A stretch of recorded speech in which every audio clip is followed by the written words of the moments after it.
Hello, hello, hello. How are you guys doing this evening? Or I should say this morning, because it is currently 4:30 on the dot a.m. And there's a hair hanging out the end of my hat. I just left my sponsor's house. I got to her house tonight at like 10 till 7.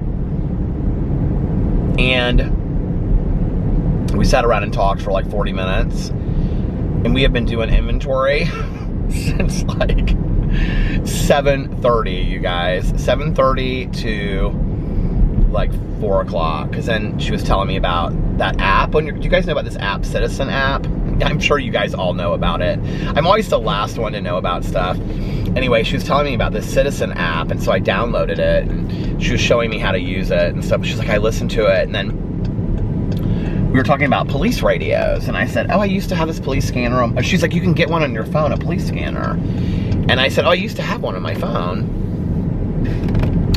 And I said, when I was growing up, my grandpa, when I would go to Fort Wayne in the summers to visit my aunt, and we would go over to my grandma and grandpa's house, my grandpa would sit on the front porch, and he would just listen to the police scanner. Like, he had a real police scanner, and he would just listen to it like all the time. It was always just turned on.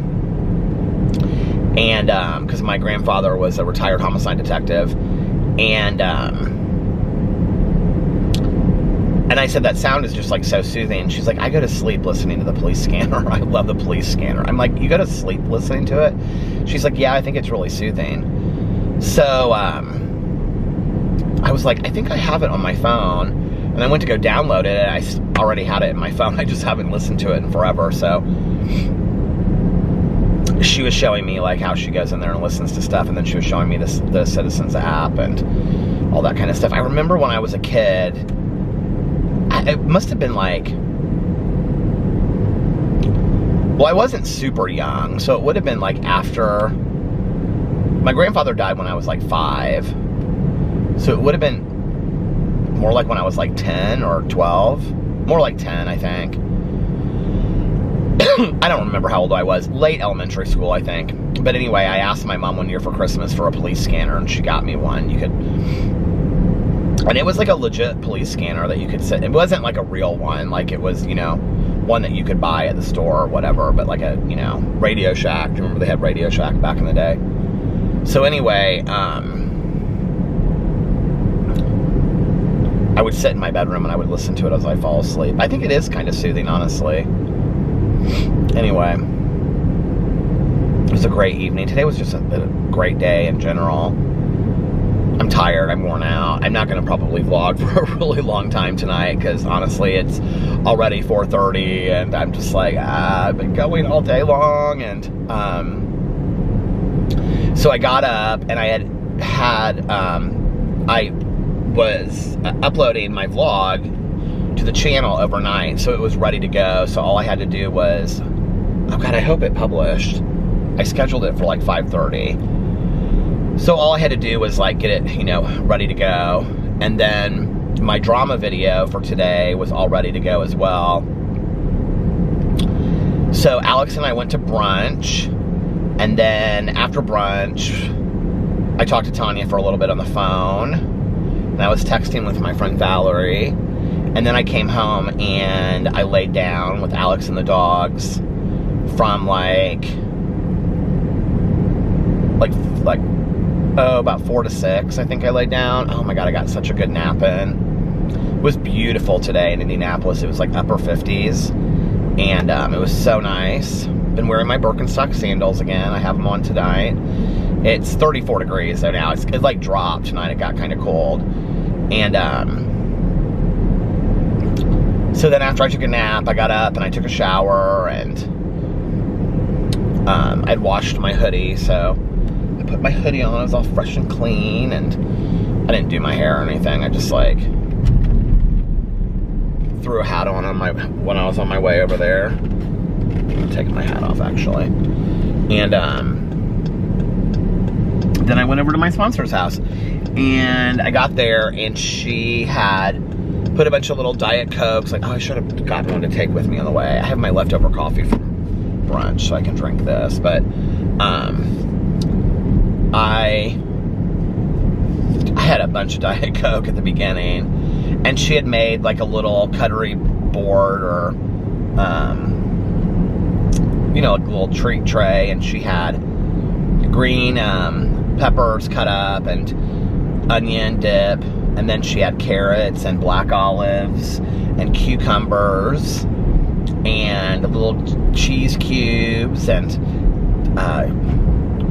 string cheese, a couple sticks of string cheese, and Reese's cups, which I didn't have. She was like, I thought you would need something sugary, so I got you the Reese's cups. She was so cute. And then, what else did she have? She had made cheese dip, like in her little cheese dip thing. And then she had, oh my God, I love those pretzels with peanut butter inside of them. She had a whole thing of that. I ate those all night long.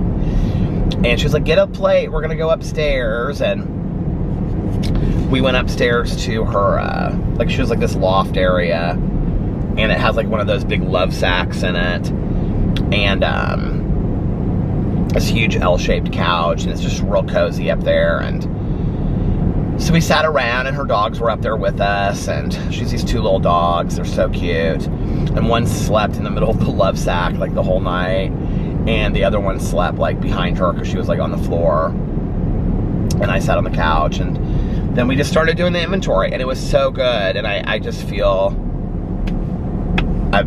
great. And you know, like we went through a bunch of stuff, and we literally only made it through a little bit of my the beginning of my inventory, so we're gonna either meet next weekend or the weekend after and finish the rest of it. But I feel really, we got through like some of the big stuff at the beginning, and she gave me some direction on some things that she would like to see me do, and yeah, it was great. And we talked about, you know, some themes that she saw in my relationships in my life and things that I can work on, and I just feel fantastic after having done it. I feel really, really good. So it was a great night. It was a really good night. Alex texted me. He went to bed about 10 o'clock, and he went to bed early. He was really tired. When I laid down, he was like, I think I'm going to lay down too and go to bed for the night. And I woke up like a half an hour before I like got up. I like woke up because I had to go to the bathroom.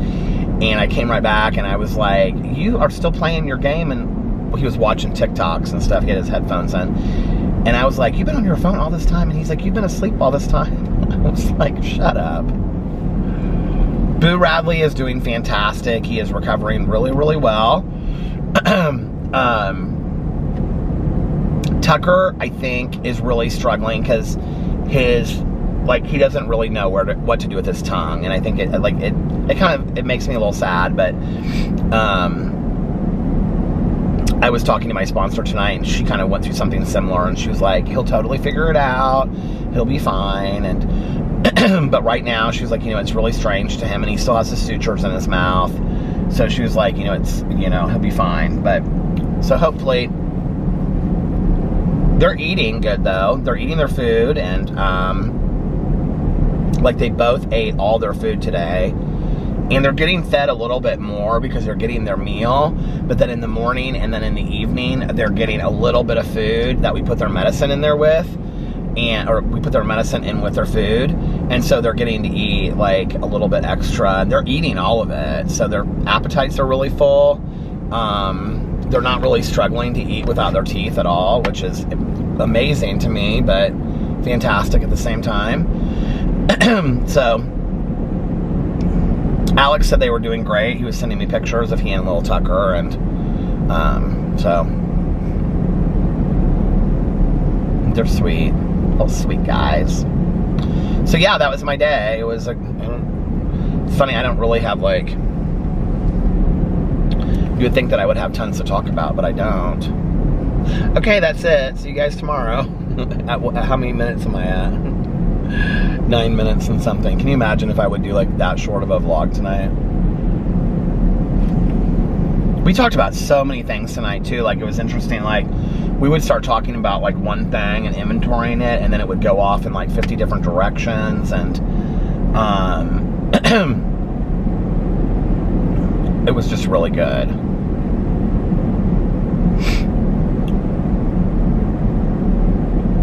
And I mean, we didn't sit there for 9 hours either and do inventory straight. Like, we would take little breaks and go downstairs, and she made me a coffee, and she put like the, you know, where you whip the milk up.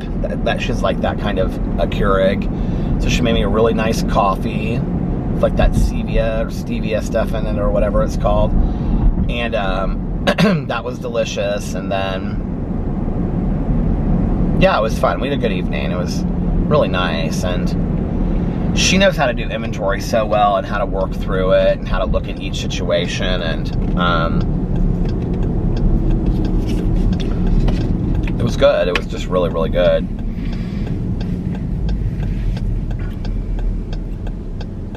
I'm glad that we started and I got as much out as I did, because I think like the rest of it'll go pretty quickly, honestly.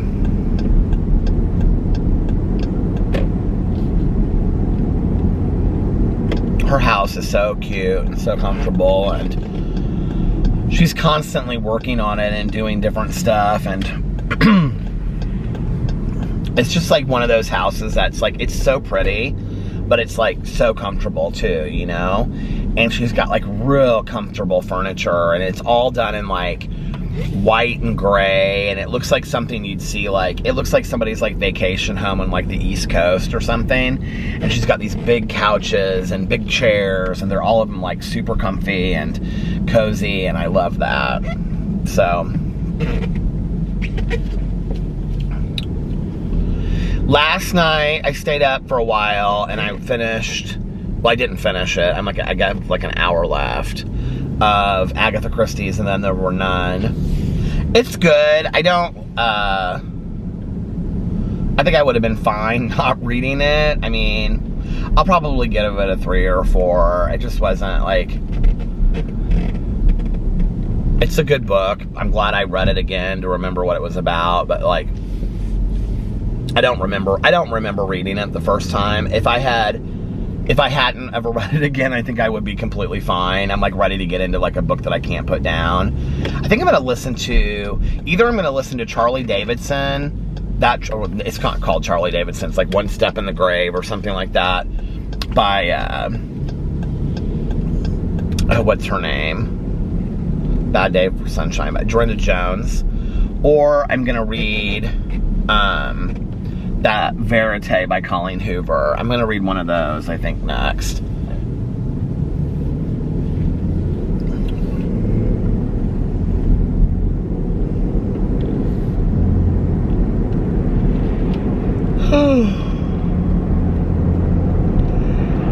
Oh, my Lord.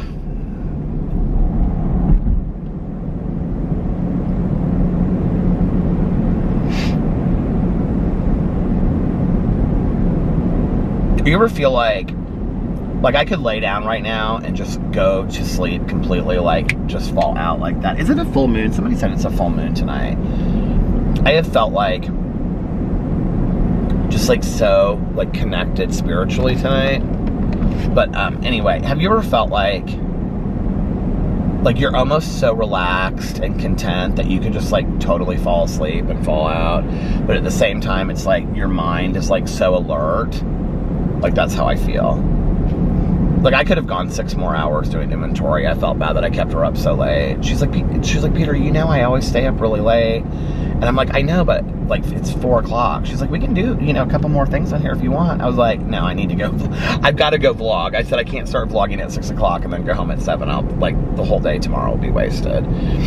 She was like, okay. She started laughing, so she was like, all right.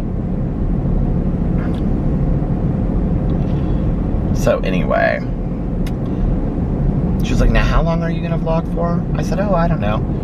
About an hour, 40 minutes or an hour. Everybody's going to the gym this morning. There they are, all over at Anytime Fitness, going into the gym.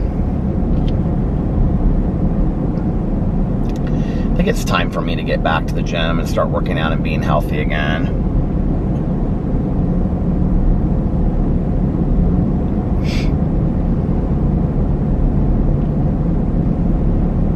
It was funny, you know, because I always talk about like self-care and taking care of yourself and putting yourself first. And that was like kind of something that we talked about tonight. And she was like, so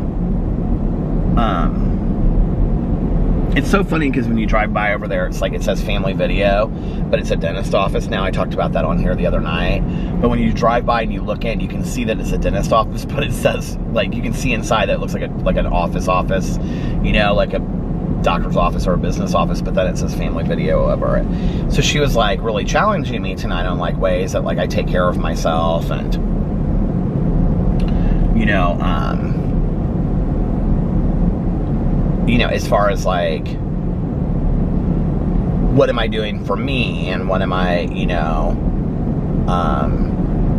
and I do a lot, you know, like I was able to tell her like, you know, a lot of the things that like taking naps or, you know, is like something I do for myself, or listening to audiobooks, or, you know, shopping sometimes and stuff, or, you know, all the different kinds of stuff. Like,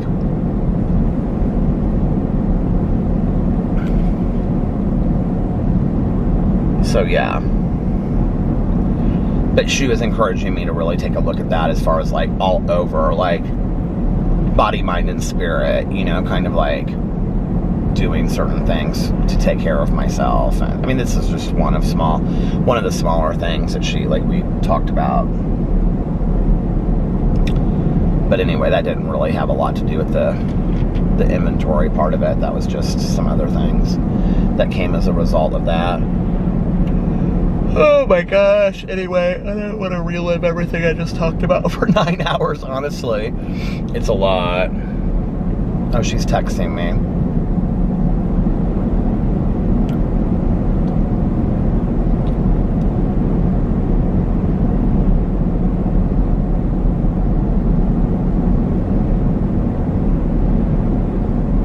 I'm not really sure what I'm going to do tomorrow. I was like sitting there and I was like, I told her, I said, like on the heels of doing all that, I said, I might just take tomorrow and just clean up around the house. I always, like, even if I don't make videos though, like, I feel like, well, I've got to do this and I've got to do that and I've got to clean the kitchen and I've got to do this and all this kind of stuff that I say that I'm going to do that I never get to, you know? And, like, I have such a hard time just taking an entire day to just relax by myself. Like if I like pre-film videos or whatever, it's like so I can spend the day with Alex or so I can go inventory. It's like never just, I'm gonna take a day today to, I mean, I have recently, but like I don't do this very often. And part of the reason why I have recently is because I think that it's good for me to do this. Is just like, you know, like, well, I'm just gonna take a day and just read or listen to my books. I think everybody should do that, you know, and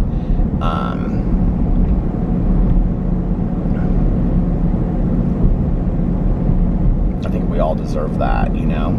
Don't you think? I think it's hard, you know. It's like I have so many friends of mine that have kids and stuff, and it's like to take a day to themselves, like they're like, could I have, who was I talking to the other day? It was one of our friends it was my friend that we went to dinner with that has, I need to pull in here and see what my sponsor texted me, that has a baby. Well, her daughter's 3.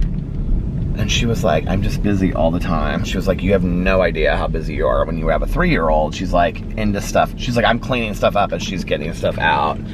And she was laughing about it. And she's like, I love it.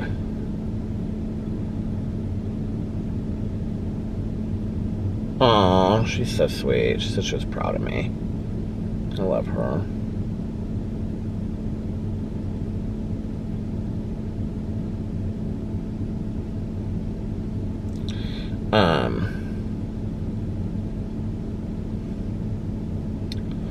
So my friend was telling me, she's like, yeah, she was like, I mean, I love being a mother of, you know, a young child. She's like, it's fun. She was like, but I'm just gonna get through here. But she was like, no, I'm not gonna run this way. She was like I'll be cleaning the kitchen. As I'm cleaning the kitchen, she's taking out stuff and making a mess again. And she's like, it's just kind of constant. And I said, are you like busy all the time? She's like, I'm busy all the time. I said, really? She's like, all the time.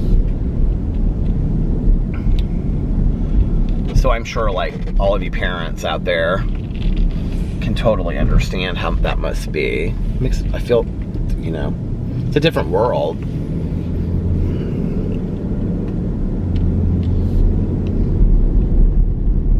texted me some emoji back, but I can't see what she said. But I just said, thank you, I love you. Anyway.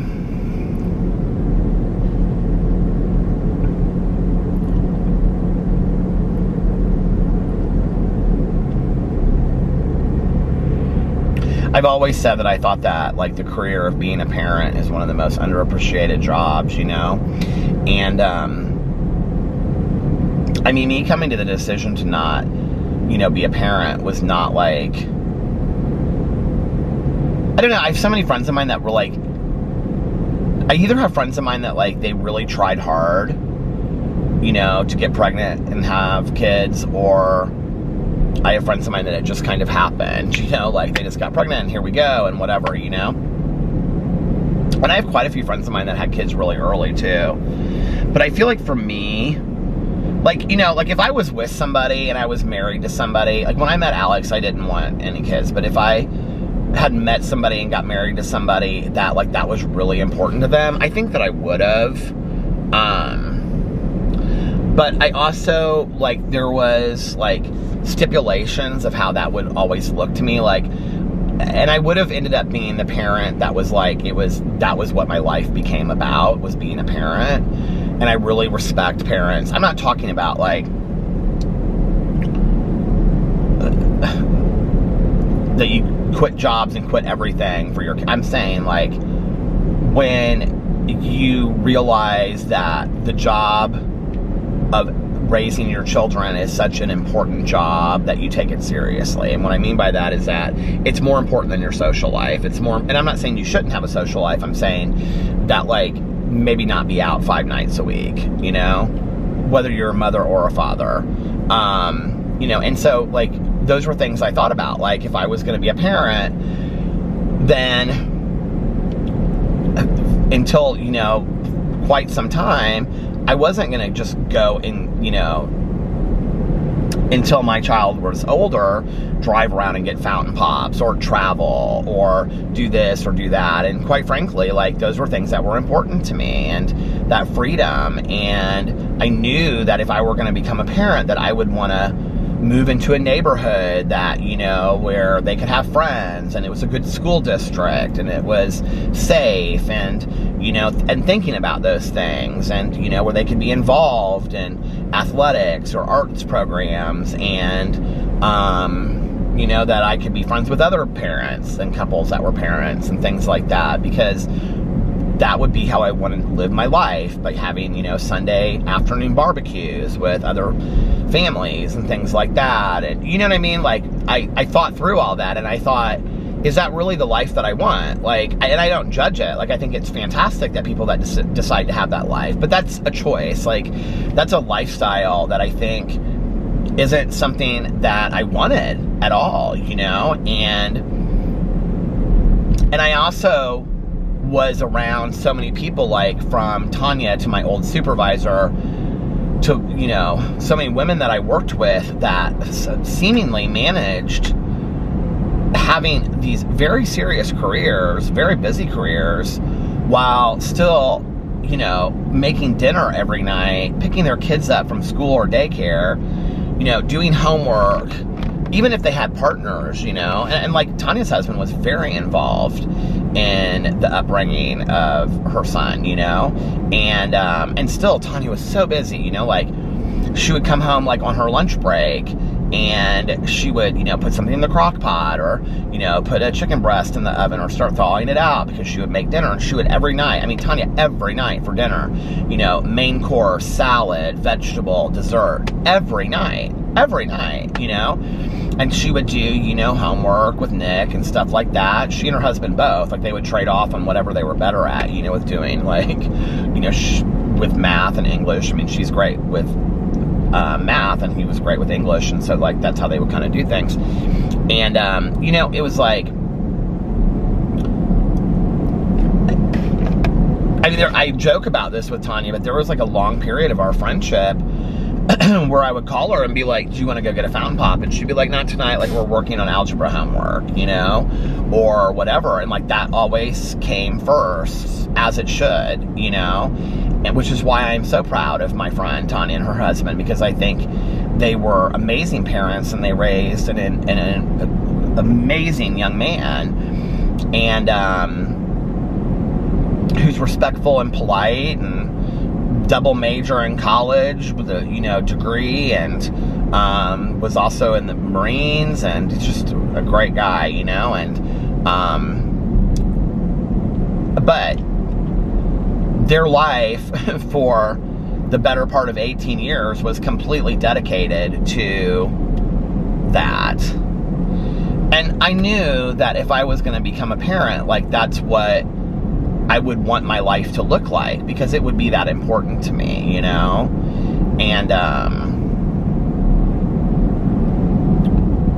I don't regret that decision either, I just think, like, it's a trade-off.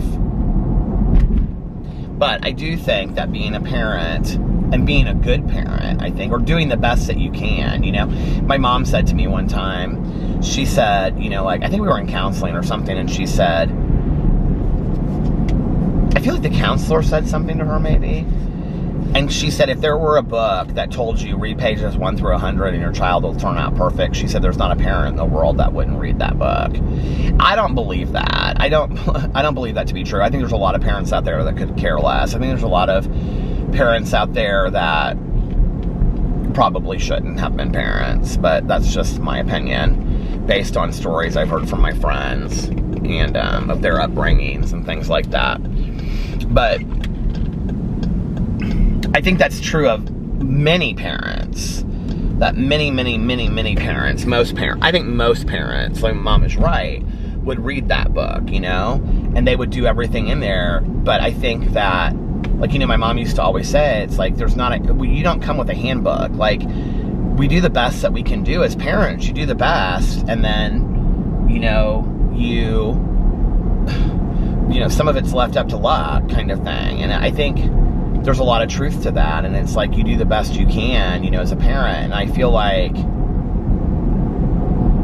I don't know, I just feel like parents are underappreciated sometimes. It's like, I see, like, school systems a lot where, like, teachers blame parents and parents blame teachers instead of working together. And I think teachers and parents are two of the most difficult jobs in the entire world. And I do think that being a parent is a career, like, I think, and then your child graduates from high school or moves out or goes to college or gets a job, and it's like, your job is done. You've done your job to some degree, because I've had so many friends of mine that once their kids get that age, they're just like, oh my God, I can't believe, like, we're here, and there's no, like, retirement, there's no gold pen. It's just like, one day you wake up and you realize, like, I was retired from my job,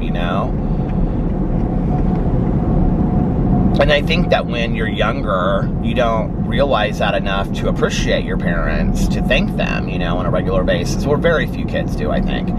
Appreciate, like, how hard your parents have worked or what they've done for you and things like that. I think only when you're older. And, like, even for me, it's like, only at the tail end of my mom's life did I really appreciate, like, everything that she had done for me. It was almost too late, which that allowed me then to really appreciate all that my dad did for me. But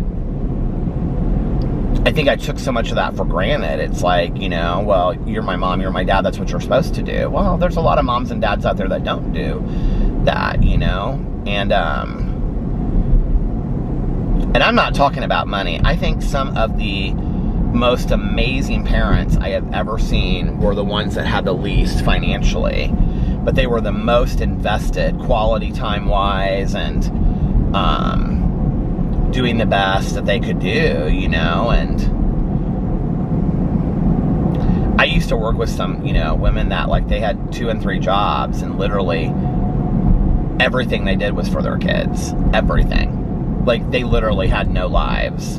Their life was for their children. And I don't even think their kids got it, like, and I don't know, I think that's pretty powerful, So, to all you parents out there, I highly respect you.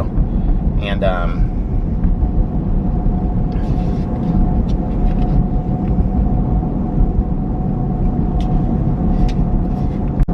it stopped. I was going to say, and I think you guys have a really tough job,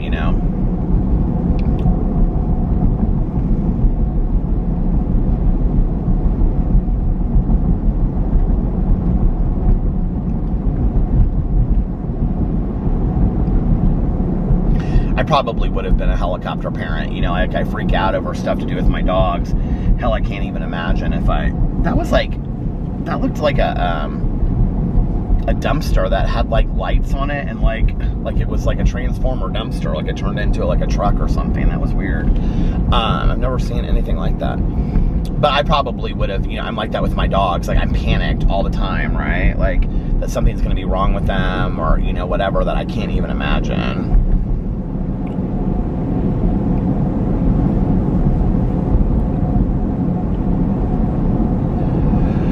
Oh, how did I even get talking about that? What was I talking about before then? I don't remember.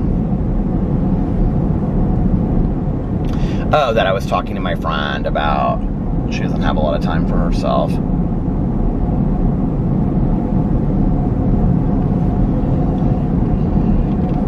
But she's a stay-at-home mom too, and you know, like whenever I talk to her, she's like, I feel so blessed that I get to be a stay-at-home mom, you know, and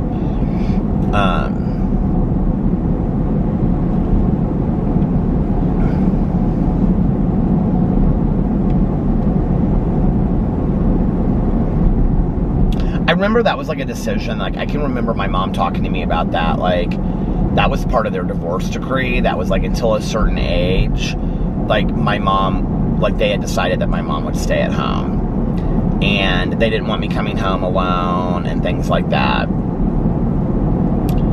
And I can remember that was something my mom took very, very seriously. Like especially when she started to go to work, which I think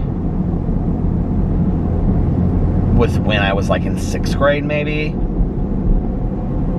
I can't remember, but I think it was like 6th grade. I think it was after elementary school. She went back to work, and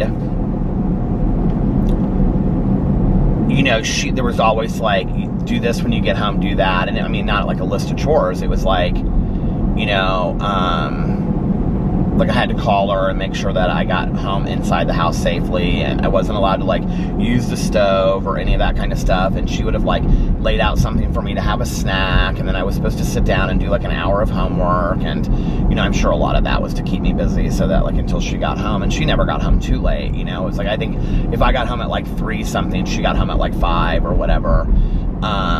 Well, for a long time she worked in a school, so it would have been like 4 something. And but you know, like she would always pride herself later on saying that like for a long time, like, you know, she was a stay-at-home mom, and she was like, it was important for me that when Peter, she was like, and you know, we had the ability to do that financially, that I was able to stay at home so that when Peter came home, he wasn't coming to an empty house, because we were like worried about that with him, you know. And you know what's so funny about it is, like, I never really like thought about the difference much until I was older.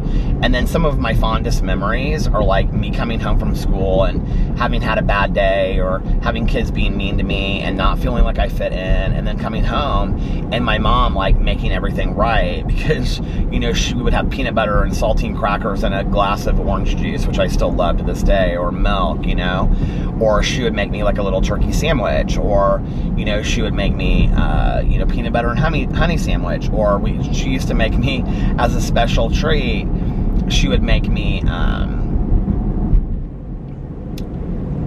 a white graham crackers with white frosting. She would also make me this, it was like an hors d'oeuvre that she made. I can remember I would always ask for it, and she'd say, that's such like a cheap hors d'oeuvre to make, Peter. And it was like white bread, and you cut it in like slices like this, like thin slices, and then you like took a knife and you like had a can of cream of mushroom soup, and you spread it over the bread, and then you put bacon, like a strip of bacon on it, and then you rolled it, and you put a toothpick through it, and you baked it. I think it was like at 425 for like 10 minutes or something like that. I can't even remember, but it got real crispy. And I used to love those. And sometimes when I came home, like, you know, my mom would be like bringing those out of the oven or whatever. And I can remember, you know, like watching TV shows, like if I didn't go out and play with my friends, you know, I would watch TV shows with my mom, and I would sit there at the kitchen table, you know, and watch whatever was on TV. As I got older, we would watch Oprah together a lot, I remember. But, yeah, yeah, I remember like I would come home and my mom would always like make a snack and how was school? What did you learn today? And all that. And it really did make a difference to me. I remember looking back on it, and I still look back on it and thinking those were some of my fondest memories of me and my mom, you know? And the other thing was that I took, I can remember going upstairs, and the dog that I had growing up, that I would go upstairs and, so we had a wire-haired fox terrier when I was growing up, and I would go upstairs and take a nap, and he would, and I would take a nap on my mom's bed. I don't know why, but I always did. I'd carry my fan in there, and I would sleep like, oh, I think because of her TV, because didn't I have a TV in my bedroom? I think I had a TV, but it only got like one station or something. It was like Channel 59, which was like a local access station. So I would come and I would like sleep like lengthwise, like, you know, not like the way that you normally sleep in a bed, but the other way on the end of the bed, and like would watch my mom's TV as I fell asleep with the fan. And then she would like, I could remember her being like, Peter, you know, dinner's ready. And so I would come downstairs and eat dinner. And the dog would always sleep upstairs with me when I was taking naps. I did that forever. That must have been when I started taking naps, I guess. But anyway, and I remember my mom would always like have all of the windows open upstairs because she loved to like air out the house. My mom was not a big lover of air conditioning, except for like in the hot summer.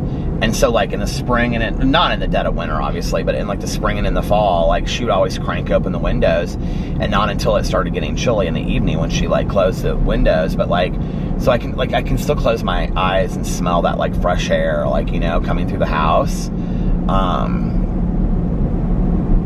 It just was like, you know, we backed up into these woods, so it was like you smelled like the earth and the creek and everything, you know, coming through the window, and you could hear sounds of like, you know, people playing outside, and that's what I remember after school, and I remember all of that, and my mom always in the kitchen cooking dinner, and I'm, you know, and I'm happy about that. I'm happy that that's the upbringing that I had, that I got to come home to that.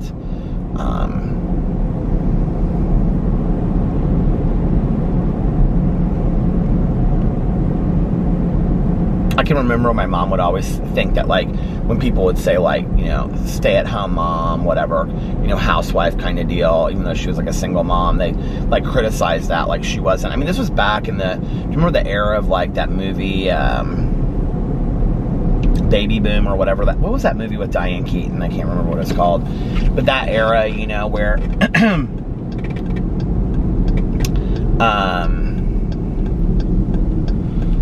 it was like, if you weren't a career woman, then you were criticized for being a stay-at-home mom kind of thing. And I can remember my mom getting very defensive about it and being like, you know, well, this is important to me and whatever, you know, and she was like, you know, I know a lot of people can't do that. It's weird because this is a completely different era. Like, you know, like every one of my friends now, well, that's not true. I have, one of my friends works part-time and she has kids. She's married. Another one of my friends is married and she is a stay-at-home mom. She doesn't work at all, and she has a son. And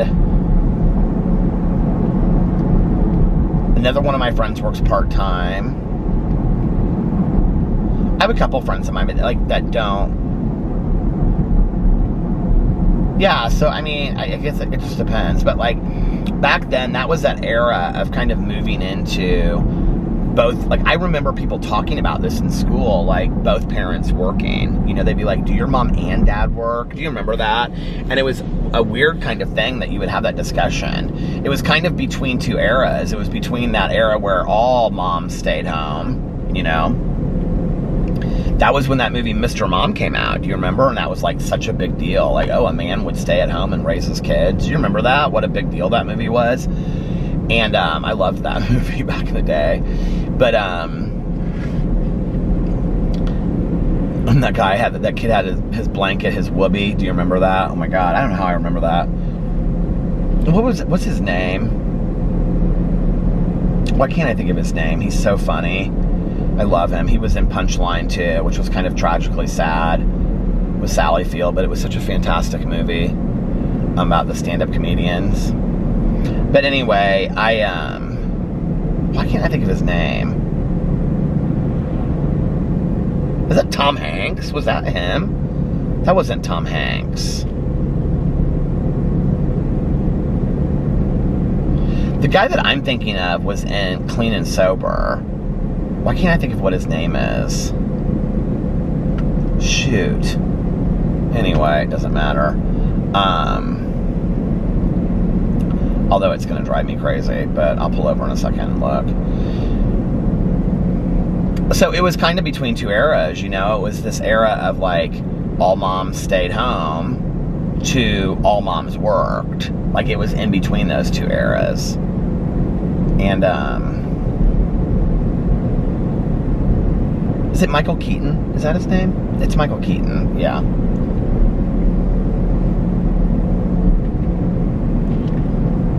So, anyway.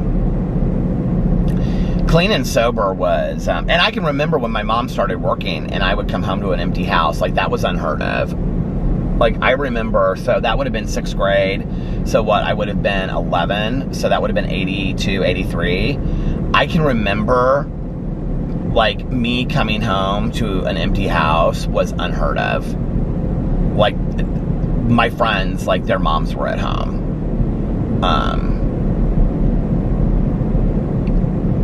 And, you know, I don't know, maybe that was just my school, but, like, the majority of almost all of the friends that I had, which were 0. No, I had one friend.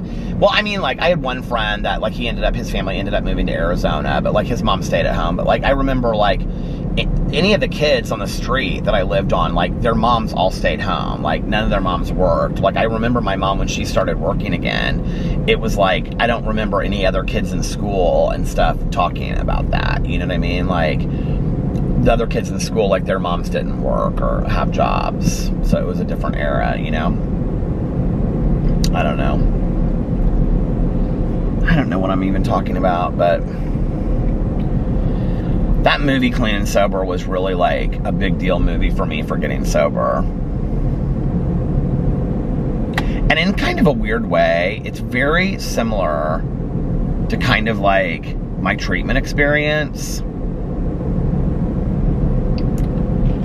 Except that I wasn't Michael Keaton in that movie, but, like, I remember, like, I didn't act like him at all. But I was a little bit more like, if you've seen the movie 28 Days with Sandra Bullock, I was a lot like her when I was in treatment. But 28 Days, that movie is another fantastic movie. 28 Days, and both of those movies, I would say, were pretty accurate. Well, definitely Clean and Sober was. Morgan Freeman played his counselor in in Clean and Sober. God, I want to see that movie again. It was so sad and kind of dark, though. I remember when he, like, wants to date that girl. I can't think of who it is, but after... Who is she? She's a real famous actress, like, character actress. Do you hear my shoes against this thing all night squeaking? He wants to date her because they've met in treatment, and then she's, like, with her boyfriend, back with her boyfriend or husband. And he's like, just leave him or something. I remember, like, you develop these relationships when you're in treatment. Well, maybe, like, not, you know, in today's day of 3-day treatments, but then of, you know, 30 to 60-day treatment. You know, you develop these relationships with these people that you're in there for 30 days plus with them, you know? 35 or something like that I was in, I don't know. But anyway, you develop these relationships with people because you're in there with them, you know, like night and day, all day long in groups, talking to them, eating meals with them. And there's not that many people in treatment when you're in there, so it's like you get to know most of the people really closely, you know? And we kind of had, like, pods that you moved through, so we all moved them through kind of together, you know? And you get really close, and then one of the hardest things, like, ever, like, I was just talking to somebody about this the other, I think it was Tanya, actually, because Tanya and I went through treatment almost, like, a year and a half apart, and at the same treatment program, and the counselor that I had was a men's counselor when I was there, but by the time that Tanya came, she had moved over to the women's unit and was the women's counselor, and so Tanya and I had the same counselor in treatment. Isn't that so funny? And she's fantastic. I mean, she is so fantastic. And I love her so much. It's a major reason why I'm here today. And So yeah, I think it was Tanya and I were talking about it. We would go, you go back to they had this alumni meeting every week, and so it was all these, it was all the people that were in the hospital, but then alumni would come too. And, there were like one person that had, been sober. Like, there was this old woman that used to come in there all the time. People loved her, and she had like 30 years sober, 20 years sober, and she had been like one of the first people to go through the treatment program.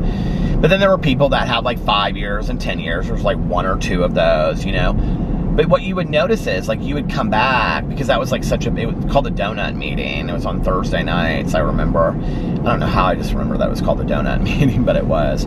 And so all the patients would go, and it was kind of like led by these, Psychedelic Furs is on right now. I don't know that song though, Heartbreak Beat. But it was led by the alumni. And so they would go around and they would share their stories of going to treatment and what they did when they got out and all this kind of stuff, right? And so, you have this idea that when you got out, you were never going to pick up and you were never going to use, and neither were any of the people that you were going through it with. I mean, nobody sat in treatment and said, I'm using as soon as I get out of here. I don't remember that. I had this roommate, he smoked in our room, he wanted to get high the whole time, but like they ended up kicking him out or he left or something, I don't know, but I ended up having a room by myself after that.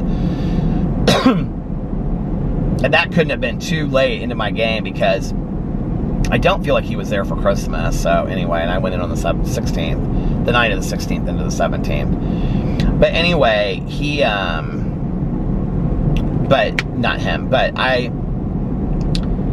the majority of the people that I went through treatment with, like, there was a point where I remember I looked around the room, I asked my counselor, I said, how many people are successful after treatment? And she said 1 in 30.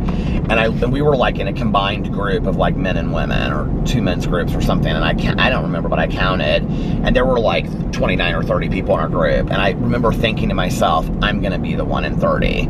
Like, I was like, I'm going to be the one that makes it. But you don't, like, when you're going through it, you don't think that anybody's going to go back out there. And I mean, you don't imagine that. And I don't remember anybody being like, yeah, I'm getting high as soon as I get out of this MF, or, you know what I mean? Like, people were like, yeah, I'll see you at the meeting on Tuesday. I can't wait. I'm getting out today. And people would say they were nervous, and we would sign everybody. I still have my book that's all signed by everybody, I still have that book in my office. And it's like my book from 26 years ago that has everybody's name and phone number. We'd all put our phone numbers in there and sign it and stuff. And then you go to the alumni meeting, and it's like, you'd see, one person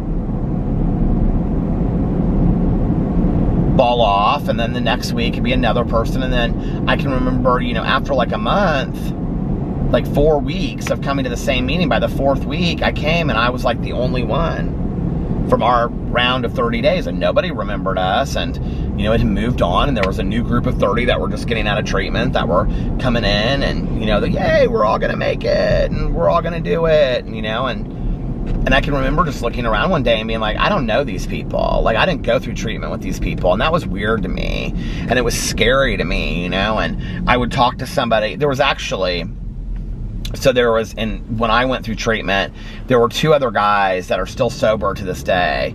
And one of them is real big in one program. We're all in 3 separate programs. And one's really big in one program, and the other one's like really big in another program. And whenever we see each other, it's like, I mean, especially this one guy, because he used to always make fun of me in treatment. And he was really nice to me, but he made fun of me. And it's so funny when I see him, and it's like, man, all those lives lost,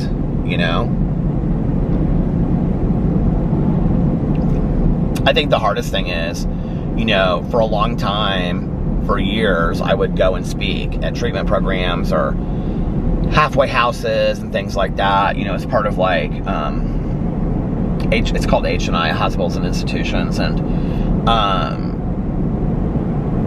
as service work and stuff like that, and years later, I'd see people that I went through treatment with, and I'd be like, man, they still didn't get it, or you'd hear about somebody that died, and it's like, they never got it, sad.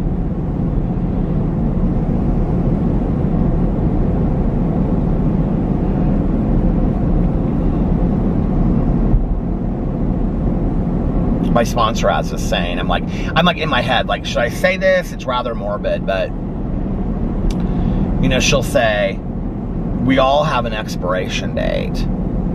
But then she'll say, like, you know, basically questioning, like, so what are you going to do with your life? Like, you know, I'm a believer that we each are given this life to make the most out of it, and what are we going to do with it, you know? And like I was sharing on here the other night about the lead that I heard, you know, from the person that had been in Al-Anon, the guy that had been in Al-Anon. I'm sticking around because I want to see how good it's going to get, you know? I'm sticking around to see what's next around the corner. Because I think it can just get so much better, you know? I really do. I mean, I already have an amazing life, but it's like maybe, you know, it's going to get really, like, something amazing, exciting, positive is going to happen. You know what I mean? I don't know. But I do stick around for that. Maybe it's just to find out what's next going to be released from Starbucks. All right, you guys, listen, I'm going to get off here and I'm going to listen to, I don't know this song at all. I'm going to get off here. I'm going to get off here and listen to a little bit of my audiobook before I'm like about to crash. I'm like, I need to go. I'm going to turn around up here. I'm going to listen to my audiobook as I drive home, and then I'm going to go home and go to sleep. So anyway, I love you guys very much. Thank you for listening tonight, and I will see you tomorrow. I love you. Bye. Love ya!